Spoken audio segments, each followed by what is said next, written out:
jumping in too. So, game 2 already. Early action as well. But yeah, anything standing out of the ordinary here for you, Kim? Look at the emblems. Nothing too out of the ordinary here, I would say. The spells, though, you got the Purify from the Brutal. Again, that's going to be crucial, too, especially since RQ has all of these setups, right? You got the Minoan's Rage from... Minoan's Fury, rather, from Brusco. You also got Bananas, I Am Offended. Not to mention the Blezing Duet, too, from the Claude.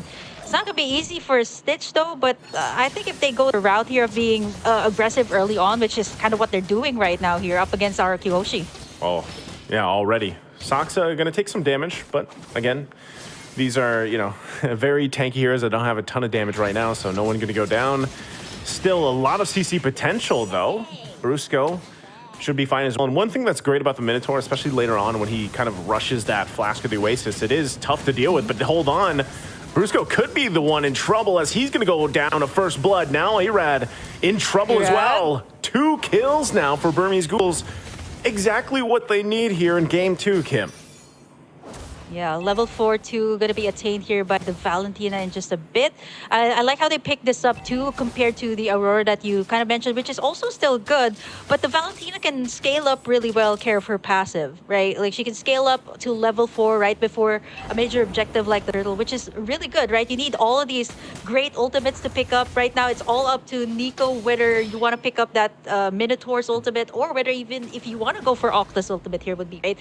Burmese School started out real strong. Now they're looking to take in this first Turtle game, and so far RRQ after that those first 2 pickoffs actually, they're kind of having a hard time here. They knew he was there. Brusco once again going to be the focus. They forget the Turtle for now. They want to get the kills here. The pull comes through. Arad could be in trouble, but look at the response. Now Blink has to get out of there. He's the one to fall from Octa. Now still going to be fighting it out for more. Arad the one to fall, still bloodied here. 1 HP. Banana trying to get away, but it's Nico that falls. It's a double for Saksa. But RQ gets on the board. But now they still might try to stop Burmese Ghouls from getting this Turtle if they can.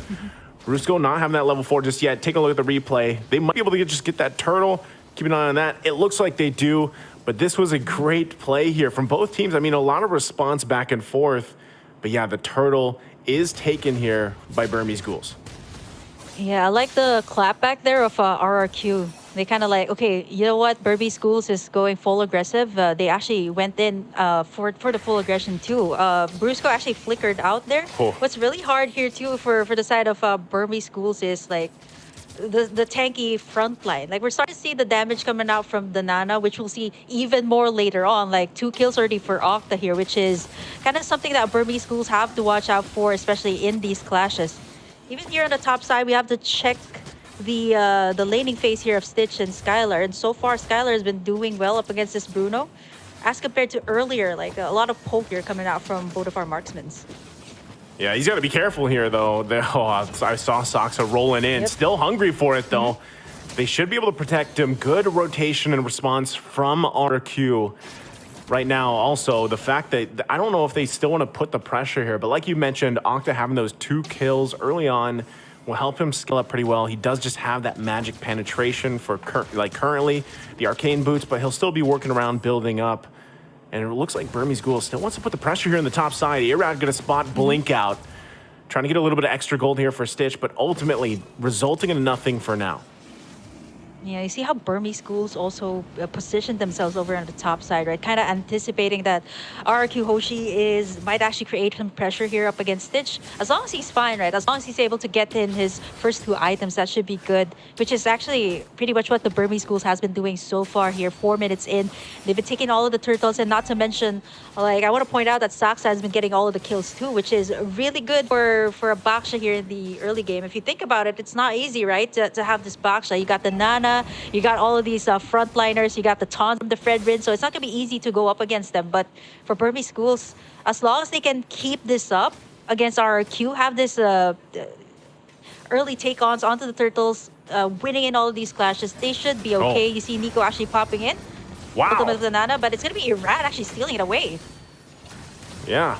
And Dlar still wants some more, though. He's the one to flicker in. Now has to continue the fight. Nico jumps in as well, trying to find him back, but on the run, Appraiser's Wrath comes down. Octa flickers in. Dlar somehow still alive, but Banana goes in and gets the kill. Still gonna be looking for more. They find Blink as well. RRQ able to find 2 kills when really, I mean, Burmese Ghouls, they didn't have to go for that. Yeah, for the side of Burmese Ghouls, I think RRQ Hoshi knew that they're going to be aggressive. They kind of answered out to their aggression. Stitch in trouble here. Man, it's not easy. You got all these 3 heroes to add up to the burst that they have. And now, RRQ Hoshi right now, a little bit aggressive, going to the jungle side of the Burmese Ghouls. Yeah. Okay, Nico not going to be able to connect on his own I'm offended, but Brusco now taking the brunt of the damage. Still, will he be able to get away? He doesn't as Blink gets the kill. So still, a lot of back and forth here from both teams. Kim, economically though, it's pretty much even with all the action here, and now it's the 5-5 even across the board. Yeah, if the economy is kind of equal, what you kind of take a look at is, do they have the map control? How's their gold laner doing? And so far for RRQ, this is what they did in the last game, right? Getting in that map control is so vital for them, even though they didn't really win those early game trades up against Burmese Ghouls. They managed to be able to take in the space. And mind you, this is a Claude you're talking about. Blink, gonna try to go in for Banana here. Oh, he's actually okay. He is not going to be able to get away. Great setup once again. Spatial migration into the Requiem. Able to get a kill now on the bottom side. They're going to focus here. Putting the pressure still. Like you were mentioning, you know, you have to look at who has this kind of advantage, right? And space-wise, yeah, it's RRQ. They've got 2 turrets.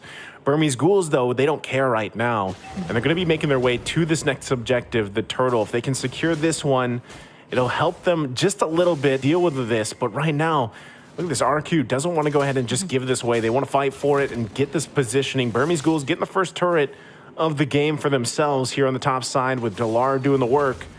But nothing committing just yet. They're going to back off. Sox are going in with the rest of the team. Nico has the guy offended himself. Goes in right for Brusco. Brusco waiting for the team to come in. Dlar goes in. 1-2 punch. Gets the kill.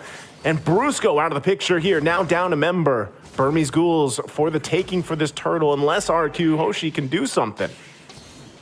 Yeah, like what Dlar did there too. He's actually going to recall back to the base after taking in that turret, and joining in the side of Burmese Ghouls here kind of adds up to the burst damage that they had. Not only do they get it in the form of like Blink here with the Guinevere, but with Dlar actually joining in the fights, it's actually pretty good here for Burmese Ghouls. But Dlar also understands that he kind of needs to take back the space that RQ Hoshi has been taking, and so far he's doing in the split push pretty much what the Burmese Ghouls has been doing even in the group stage. Here comes the last turtle though. Blink could be in trouble here. Skylar going in with Blezing Duet, gonna force him back. Irad able to get the turtle though off of it. So they're happy with it. Dlar able to get the next turret down in the bottom side. So trade at cross-map objectives for now. Was that worth it? Is that the good call for Burmese Ghouls here, Kim? I think it's a point that Burmese Ghouls kind of understands that RQ Hoshi, yeah, okay, they've been taking in, they've been winning in all of these team fights so far. So Dlar, I like what he's doing, and this was what he has been doing even in the group stage, right? Creating the space for Burmese Ghouls, and you really need this, especially in the current meta that everybody really loves to go for team fights, and sometimes you don't even notice it. You don't really have that space in the map. It's gonna be harder to go for those team fights, especially like once these turrets are down, you kind of have to send someone back in, so it's going to be like -1 when it comes to the team fight. So not only do you have to join in the team fights, you have to get the map control too here for the side of Burmese Ghouls, which is what Dlar has been doing so far here for the side of Burmese Ghouls. Yep, and with that, right, this the main thing is building up enough time for this thing for Skylar here. Now, once again in the mid lane, they want to go ahead and duke it out. Brusco taking a ton of damage, goes in with a jump, gets the Manoan Fury as well, but look at the backside. Nico's going to be the one to fall, and now Irad holding Stitch back, Blink trying to help him out. Skylar now joined the fight, Appraiser's Wrath going to come down, it's Stitch that falls there in the jungle. So RRQ clapping back, looking for Dlar. He's on the run. Into the jungle he goes. Banana going to stick to him, cancels him out from the dash, and still going. Might even get the kill there in the solo, but also looking at the replay here, look at how this unfolded. Not sure, he's actually still in the chase there, by the way, on the live cam, but what a setup and what a play here from RQ. Oh, they're gonna get him. Burmese Ghouls. It looks like they're getting him. Oh, yep. Dlar, you tried. There it goes. Yep. Well, he was successful though. He was able to take down that second tier tower there on the bottom side. And if you look at the goal too, like it seems like RQ Hoshi is managing pretty well up against the Burmese schools here, but it's not that far of a gold lead. It's 1,000, yeah, 1,000 gold lead at least here for the side of RRQ. If they manage to take this Lord, this should be at least a little bit more space for them to take in at least all of the second tier taps here for Burmese schools. Again, the space for their side, and not to mention, like if you look at Skylar's stats, 203 on this Claude, you saw in that last replay that he was already shredding apart all these tanky front lines that the Burmese schools had with just one Blezing Duet. Yeah, and with that, I mean, this is where you want to be. 11 minutes in, you're quite beefy on this Claude here for Skylar, and it's showing, right? A lot of the times, even if Brusco was out there, you know, some people might be like, oh, Brusco, what are you doing? But a lot of the times he's actually able to be a nuisance so much on this Minotaur that he's able to get a lot of resources out, and then Skylar able to shine later on with the setups. And of course, that's just how it's been so far. But now that they're playing around this Lord here, you can see Dlar still putting the pressure on the top side. Yep. He picks up the Malefic Roar. He's going to go ahead and try to get that, but there's the tier 2 going down in the mid lane. Irad keeping Saksa there at bay. They might want to respond to this. If he still gets to that base, it looks like Skylar is going to go back. Lord is going to get worked on, though, but not the mid turret in the base, half health. Now Dlar might be making his way to cut them off here. Conceal play going to be used as well, but it gets spotted out for now. They don't commit. So again, Dlar is just trying to find what he can here, Kim. Now it seems like this was the same case. Like this Paquito seems to be a staple choice here for the Burmese schools, not only for Dlar. There was also a time in the group stage that this was the thing that Nico has been doing. And taking a look at the items here so far, it is going to be, wow, Skylar at least leading in terms of a gold lead here right now. 9,700, nearing already 10,000. That is way far from what Stitch has. 1-2-0 on the Bruno. He's already gotten that Wind of Nature too, just in case he gets picked off here or gets into like a head-to-head here with Dlar. Having that Wind of Nature is going to be crucial in the team fights. It's going to be clutch, right? That's what that's going to be. And like I said, when Claude gets to this point, you have these 4 specific items locked in. It's really tough to deal with because you also got to catch him, right? The way that he's going to use that BMI to kind of get out of some of these situations.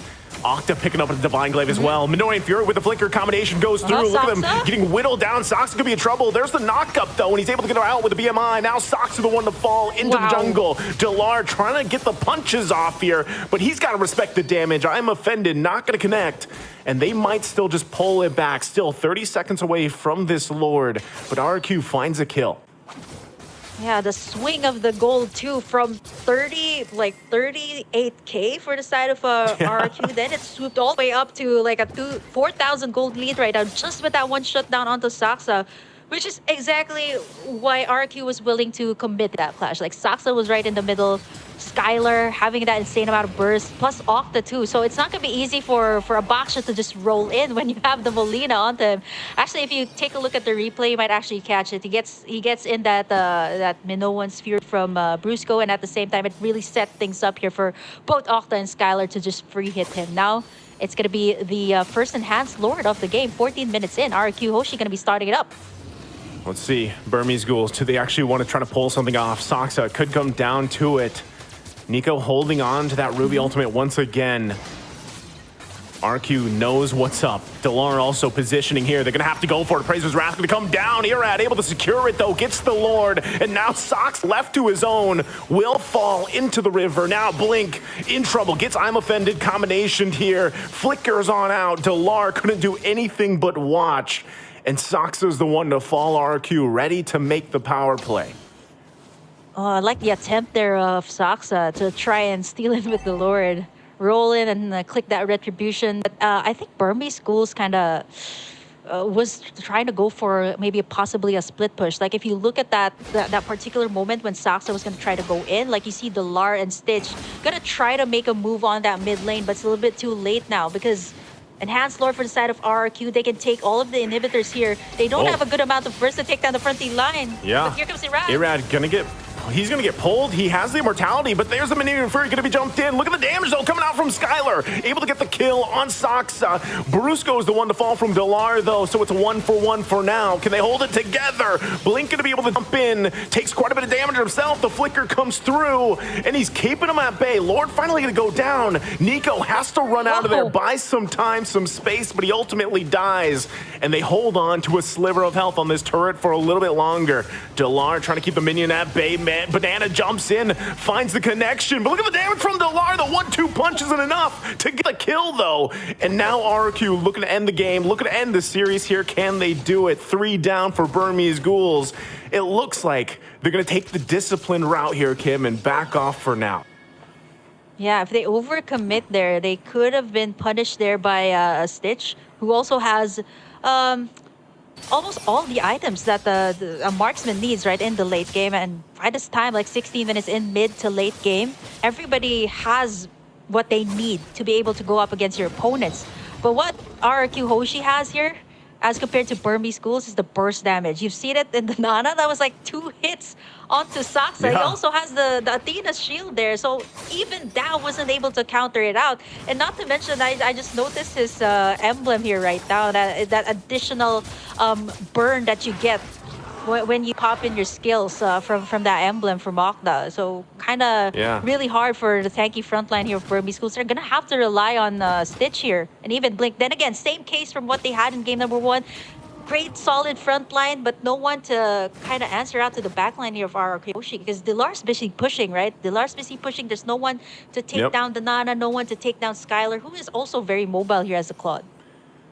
When you're looking at RRQ Hoshi here, Skylar 3-0-7, Octa 4-0-8, it's tough to deal with, like that kind of damage, because it's kind of like, even if you're trying to get them down, you have to work through the passive, you have to work through a BMI and a wind of nature. Like there's so many things to fall through, not to mention get through that front line, right? The front line, not to mention the peels available with a Ruby or even a Fredrin, right? So this is going to be a Lord, most likely going to the hands of RQ once again, unless Burmese Ghouls can do something about it.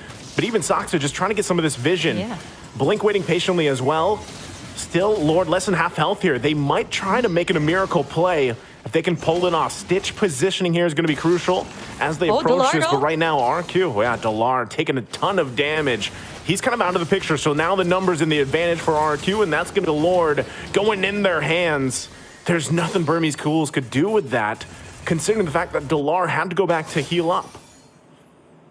Yeah, the presence of mind, too, of like Octa and Skylar, to think that they had their eyes on the Lord. And they were also keeping Dlar in check, right? He was trying to go for the mid tower, and RQ Hoshi knows that. They have all the space that they get, so if they actually took Dlar down there, that wouldn't have been a big thing. But for RQ Hoshi, right, they've gotten everything secured. They got all these beefy front line to kind of contain that Lord pit. And you see how Skylar was chunking it out real fast too. So at this point, everybody has everything that they got, to the point that Iran's already chunking up all of the damage. Gets tugged in though. Wow. Iran already taking a ton of damage. Immortality going to be popped. Blink as well. Still has his. Can they pull it off? Look at the damage. Dlar going to be taken out really quickly. Skylar on the backside still going. Lord's still going to be up here. They want all the kills before they end the game. It's a triple for Skylar, and they take the series in a sweep.